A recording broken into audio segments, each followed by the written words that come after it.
Hi friends, ఈ రోజు మీకు ఒకటి చూపిస్తాను చూడండి.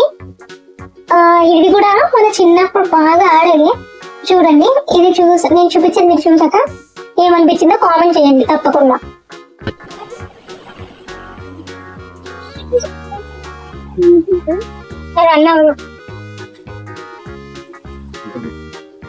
లాటరీ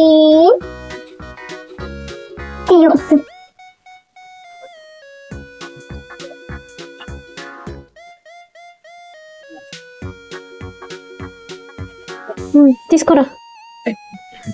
ఎన్ని చూసారు కదా ఫ్రెండ్స్, లాటరీ మా షాప్లో మేము పొద్దున్నే తీసుకున్నాం. ఎవరికి లక్కుంటే వాళ్ళకి ఆ బొమ్మలు వస్తాయి, మరి మనం ఏం చేయలేం. మీరు ఎవరన్నా కూడా లాటరీ తీయాలనుకుంటే మా షాప్కి రండి. Okay, bye bye. మీకు చిన్నప్పుడు మీరు కూడా ఇలా లాటరీ తీసుంటే కామెంట్ చేయండి.